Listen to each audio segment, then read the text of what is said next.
এই পৃথিবীতে আমি কারো কাছে কিছু চাইনি, শুধু একজনের কাছে একটু ভালোবাসা চেয়েছিলাম। কিন্তু দিন শেষে সেই মানুষটাই আমাকে অবহেলা করেছে। সেই মানুষটার জন্য আমার দম বন্ধ হয়ে যাওয়ার মতো পরিস্থিতি হয়েছিল। তারপরও তার ভালোবাসা পাইনি। সারা রাত বাচ্চাদের মতো কান্না করেছি, শুধু তার একটু ভালোবাসা পাওয়ার জন্য। সেটাতেও তার মন গলেনি। জানি না আরো কতটুকু অবহেলা সহ্য করলে তার ভালোবাসা পাব। অথচ একটা সময় ছিল সেই মানুষটা আমাকে বলতো আমি নাকি তার জীবনের সবকিছু। আমার সাথে কথা না বললে নাকি তার ঘুম আসে না। আর এখন এই মানুষটাই হয়ে গেছে বিরক্তকর।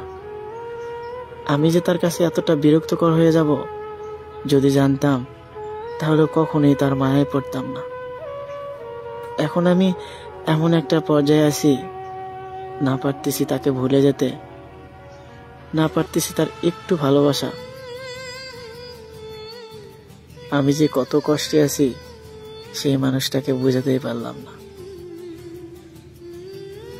জানি প্রিয়, আমার কথা তোমার কখনো মনে পড়বে না, কারণ তোমার আশেপাশে এখন অনেক মানুষ। তাদের ভিড়ে আমি নামক মানুষটা হারিয়ে গেছি। তুমি কিভাবে নিজেকে পরিবর্তন করতে পারলে? আমি তো পারলাম না। তোমার ভালোবাসায় এখনো আমি পাগল। প্রিয়, আমাকে কষ্ট দিয়ে যদি তুমি ভালো থাকো, সেটাতেই আমি সুখী। তবে কখনো মিথ্যা অপবাদ দিও না আমি তোমাকে ভালোবাসি না।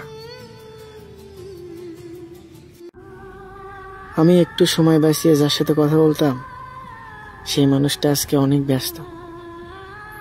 হাজারো কাজের ভেতরে যে মানুষটার সাথে কথা না বলে আমি থাকতে পারতাম না, সেই মানুষটাও এখন অনেক ব্যস্ত। আমার কথা আর মনে পড়ে না। মনে পড়বেই বা কেন? আমি তো শুধুমাত্র প্রয়োজন ছিলাম। প্রয়োজন শেষ হয়ে গেলে কোনো কিছুর দরকার পড়ে না। সেরকম আমিও, যখন আমার প্রয়োজন ছিল, কারণে অকারণে আমার খবর নিত। আর আজকে আমার প্রয়োজন ফুরিয়ে গেছে, তাই তো আমার আর খবর নেওয়ার কোনো প্রয়োজন মনে করে না। আসলে যাদেরকে জীবনের চাইতে বেশি ভালোবাসা হয়, সেই মানুষগুলো দিন শেষে একা করে যায়। যাওয়ার সময় শুধু একটা কথাই বলে যায়, ভালো থেকো, আমার থেকে অনেক ভালো কাউকে পাবে। কিন্তু সেই মানুষগুলো হয়তো জানে না, কাউকে মন থেকে ভালোবাসার পরে তার ভালো থাকার কারণটাই হচ্ছে সে। কিন্তু সেই মানুষগুলোকে কখনোই বোঝানো যায় না। দিন শেষে অপরাধী বানিয়ে চলে যায়, আর সেই অপরাধে সারাটা জীবন কাটতে হয়।